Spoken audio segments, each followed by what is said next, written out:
It's very important to Justin Trudeau, Prime Minister in Canada, all politician Canadian, to hear Andrew, Richard, and Perry. It is very important channel today as May 2020 10. As for something, Canadian people has renovated houses for OFW workers, so tourist parents is investment of Canadian people is very transit accent. Hindi na magbibenta ang Canadian ng houses for your personal house for tourists, W's, Asian. Ibibinta ang house ng Asia ng government sa mga Canadian people lang. Kasi is Canadian ang bansa nila, kaya itigil nyo yung kakapasok ng Canada for what will happen to change your life. It's not forever. Kaya kayo mga OFW, Asia, Philippines, or whatever international, foreign in Asia, lumipat na kayo ng bansa. Umuwi na kayo ng Pilipinas. Dito na lang kayo magtayo ng homes. And all what happened, your country is bigger, right? Malaki kang pera sa Canada o USA, Australia, UK, whatever your international country. Umalis na kayo dyan. Dito na kayo tumira sa Philippines or whatever your country international. Kasi this is over violation. This is wars, corruption works, inversion of your government economy and something happen. You don't miss asking. Yes.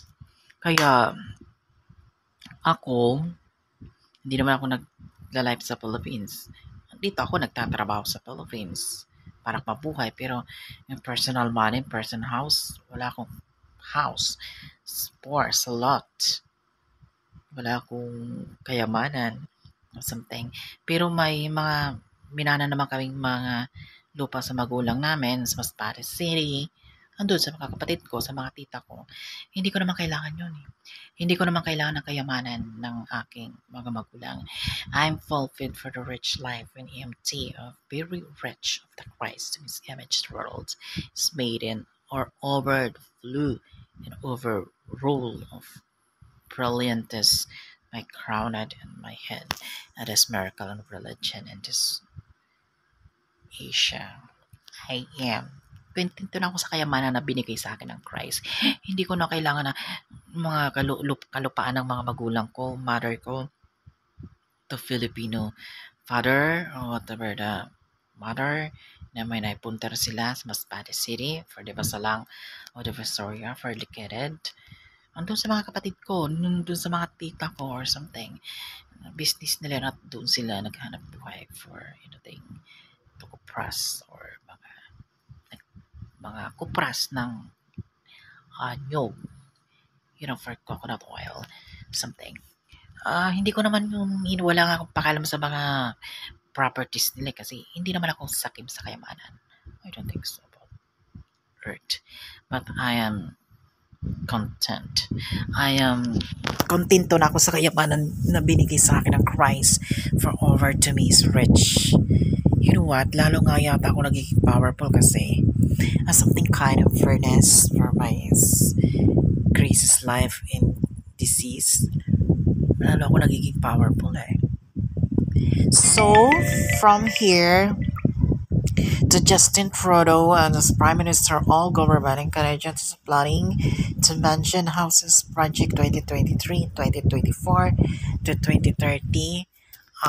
This is the very chains for all city, Toronto, Devon, Calgary, in our provinces and city na aalisin ng mga OFW sa Canada kasi babaguhin na ng Canada ang government of Canadians. Is 2030 is coming. Here the 2023 is started because you are war and to means image the Revolution 2015 is in summits in NATO for the Ukraine, Russia, and Sudan to Israel, and Palestine to ballistic missile Japan and Korea and China, Philippines Sea and China Sea in America is the battle drill for Taiwan today is a big world crime, devastated, full of passion and people, celebrity that is corrupt and illegal made. So here to important channel, follow me, subscribe, and notification, in a bile to my YouTube channel, and for here to my ATM card and the Philippines Bank. Kung gusto nyo bayad sa akin ng pera, back to the BPI in the Philippines, nasa YouTube ang aking account or email. 2 numbers para ma-deposit ang aking pera. Kung bubayad sa akin ang YouTube, whatever the international payment, hindi kailangan magtanong pa sa akin. Agree to agree. It's responsibility, not my action. Because you are living to this online. You are never first one. Philippines, America, Canada. Kaya magbayad kayo sa akin ng money ransom, Mr. President, Prime Minister, and Biden, Obama, Donald Trump, Duterte, and Marcos. And so with the bill, our leader is not your vice president. Can't do that because Helper is not a leader. Okay, thank you so much. Bye. Today's Philippine disasters is post office disasters for allowing to the hair as temperatures very high. Siguro nasunog. Tsaka, pag-usapan yung mga hustle o mga better gallery or something, portfolio recorded document stall for parcel to bodega. We have recommended totally lost. Okay? So, oh my gosh, alam mo puti-puti ko ngayon nagbabrown na ako kasi sobrang init, parang nasusunog ako sa araw or something. Nagdadasal nga ako sa Christ. Naku, mas gusto ko na lang bumabaha, nalulunod ang aking bahay kaysa naman nasusunog ako sa impyerno. Hot inspires different water, absolutely is different depth of disasters the world about FT and El Nino. Okay, so here to coming to election 2024 in America is prepare the world because mababago ng batas ng USA. Mahihirapan na po ang mga international ports. Kasi every year, every change ng ating economy, whatever the future in cultures and individual siblings, mahirap tayo ng mahirap at pahigpit ng tayo ng pahigpit. Hindi tayo, laging busog, lagi tayong naghihirap. Hindi nyo ba alam? For the end time, this is coming to the world largest version for economy about wars. Yan ang sisimula at ngayon nangyayari na. I think I am 34 years old. Coming to July here 2023, I'm 35. Very long for what happened in Philippines country. Siyempre, habang nabubuhay pa ako, hindi mag-i-speech sa YouTube kasi history ko tong YouTube eh.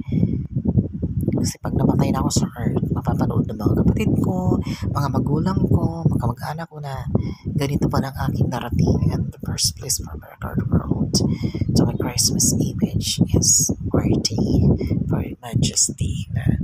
Siyempre, naging member ako ng religion kaya binigay sa akin ng Christ aking sacrifice na I am gay but the loss of Sodom Gomorrah nangyari din ang aking pagtiis dito sa Pilipinas na mas inuna ko yung religion kasi habang nagtatrabaho ako ng maid o whatever the work in the Philippines, lagi ako nagsisimba, lumalayo ako sa mga kasamaan, kalayawan. Siyempre, iniisip nila pag bading ka, masama ka, pukpok ka, yun ang alam ng tao.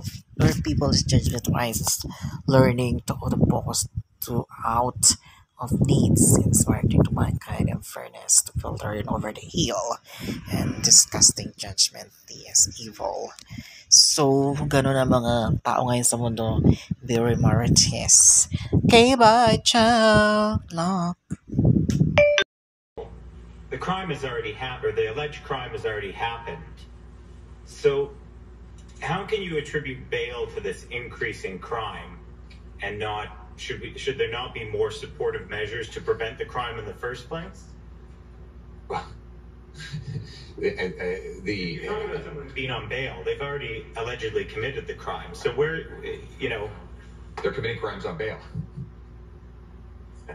That's the problem. The problem is, I'll give you an example. In Vancouver, the same 40 offenders were arrested 6,000 times in a year. That's 150 arrests per offender per year. Why? Because they're arrested in the morning, then they're released on bail by noon, they reoffend, they're back in jail by 2 in the afternoon, and then they're released by the evening so that they can commit their final crime before they go to bed. The failure of the system to not support people who have committed crimes, gone to jail, served their sentence, and then they're committing another crime. So is this not a failure of things like social services and support for people who have committed crimes? Are you serious? I'm asking you. No, are you serious? Come on. You're telling me... No, excuse me. Let me answer your question. Are you honestly saying that it's society's fault if a repeat violent offender commits 60 or 70 offenses? I think that criminal is to blame for his own actions. He is personally responsible. We're not talking about some kid who made one mistake when he was 19. We're talking about people who do 60, 70 violent offenses. And then because they're criminals. But why are they criminals? Because they do crime.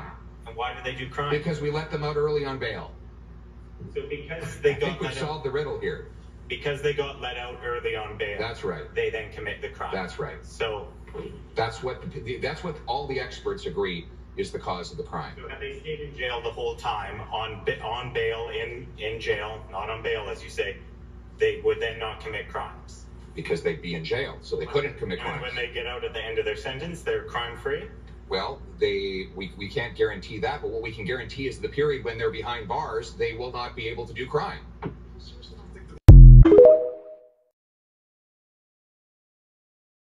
And I wonder if you would like to kind of backtrack or apologize on characterizing the CRTC as a small group of privileged insiders closest to the Prime Minister. And I would also ask him if he would like to define the word woke. I asked one of his colleagues as well for that definition, and I'd like to see what he has to say. Thank you. Leader of the Opposition.